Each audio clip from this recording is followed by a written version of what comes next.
Saya Roket Irawan, calon guru penggerak Angkatan 9 Kabupaten Ponorogo. Pada kesempatan kali ini, saya akan melakukan refleksi diri modul 1.1 Pendidikan Guru Penggerak, memaknai dan menghayati pemikiran Ki Hajar Dewantara. Buah-buah pikiran Ki Hajar Dewantara mengenai konsep dan praktik pendidikan cukup terkenal dan malah mendunia, dan telah dituangkan dalam berbagai bentuk baik berupa buku, tulisan-tulisan di media massa, dan cetak.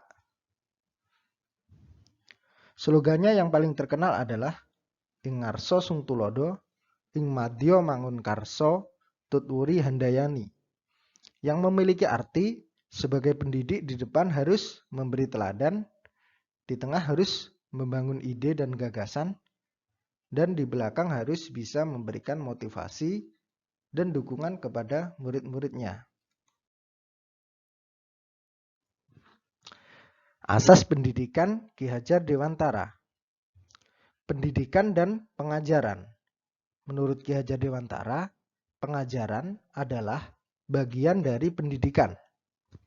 Pengajaran merupakan proses pendidikan dalam memberi ilmu atau berfaedah untuk kecakapan hidup anak secara lahir dan batin. Sedangkan pendidikan memberi tuntunan terhadap segala kekuatan kodrat yang dimiliki anak agar ia mampu mencapai keselamatan dan kebahagiaan yang setinggi-tingginya, baik sebagai seorang manusia maupun sebagai anggota masyarakat. Dasar-dasar pendidikan yang menuntun. Ki Hajar Dewantara menjelaskan bahwa tujuan pendidikan yaitu menuntun segala kodrat yang ada pada anak-anak agar mereka dapat mencapai keselamatan dan kebahagiaan yang setinggi-tingginya, baik sebagai manusia maupun sebagai anggota masyarakat. Oleh sebab itu, pendidik itu hanya dapat menuntun tumbuh atau hidupnya kekuatan kodrat yang ada pada anak-anak, agar dapat memperbaiki lakunya, bukan dasarnya. Hidup dan tumbuhnya kekuatan kodrat anak.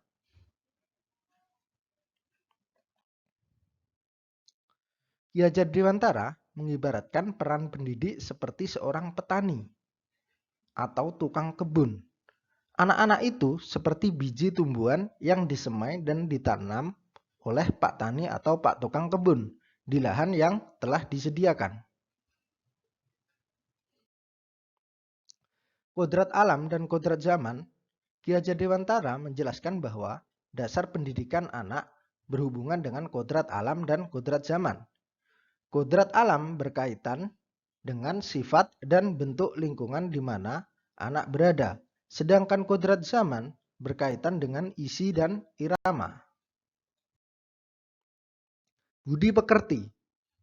Menurut Ki Hajar Dewantara, budi pekerti atau watak atau karakter merupakan perpaduan antara gerak pikiran, perasaan, dan kehendak atau kemauan sehingga menimbulkan tenaga.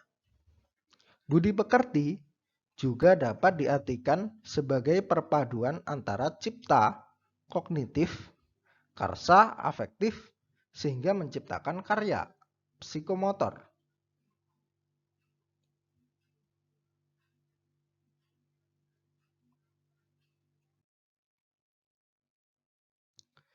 Refleksi diri sebagai pembelajar atau guru dan pembelajar atau murid. Saya harus memberikan tuntunan terhadap peserta didik dengan lebih sabar dan ikhlas lagi, karena mereka masing-masing unik dan berbeda.